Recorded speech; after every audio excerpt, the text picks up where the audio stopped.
Get ready with me! Get ready, dyan ka magaling ang paglalagay ng koloriti sa pagmumukha mo. Marami akong mga nabasa na komento ba na mag-get ready with me daw si Dorinel. Magaling ang babae na yan, ang pagpaarte sa katawan niya. Yung pinaglalagay niya yan na sa mukha niya, yung tubig na yan, naiirita talaga ako pag makita ko yan sa rip. Kay dagdag sikip lang yan sa rip. Hindi ko alam kung bakit kailangan ilagay sa rip ang tunir-tunir daw na yan. Palagi ko tong mapapansin sa kanya ba, magpahid-pahid siya ng mga puti na yan na tatapalan niya yung mga nangingitim sa mukha niya. Paano hindi yan magkaroon ng pangingitim yung mga bakas sa pimples niya? Kaya nagpupuyat. Yung pinambili niya dyan sa BB cream na daw na yan na Miska.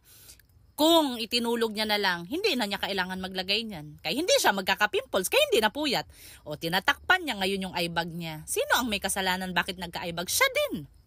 Kaya hindi natutulog sa tamang oras. Sus, Dorinel, kahit ilang beses mo patakpan yung mga eyebag mo na yan, lalabas pa rin yan. Kaya buburahin din naman ang makeup. Tignan mo ang babae. O napakaraming itatapal sa pagmumuka niya. Siya rin naman ang may gawa sa mga yan.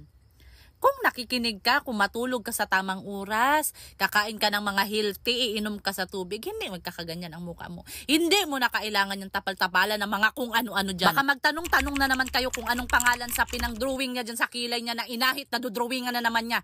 Ang nakasulat doon ay Bobby Brown. Isa pa yan sa hindi ko maintindihan. Bakit kailangan niya ahitin ang kilay niya tapos dudrawingan din niya? Ang luka. Dahil hindi man pinagpala ang babae, hindi man siya mistisa, kaya hindi pupula ang pisngi. Maglalagay siya nitong pampapula sa pisngi niya. Kahit anumang gawin mo dito kay Dorinel, hindi yan talaga mamula. Kahit anong sermon kahihiyan, hindi yan tatablan, hindi talaga yan pupula. May nabasa pala ako ng mga comment na mamahalin daw yung blush on niya. Sosyalira ka talaga, Dorinel. Kung hindi ko pa mababasa ang mga comment ng mga tao dito sa social media, hindi ko talaga malalaman. Dahil maputla at kulang sa sustansya ang labi sa babae, naglagay ng lip tint.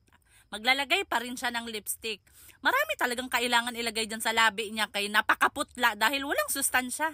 Kakainom sa milk tea. Kung ako pa dito sa babae, kung ibinili na lang niya ng vitamins yung mga pinagbibili niya dyan sa makeup, mas maganda pa. Baka titino pa ang isip sa babae. Sus, napakaganda sa babae, oh. Akala mo marunong maglabas sa mga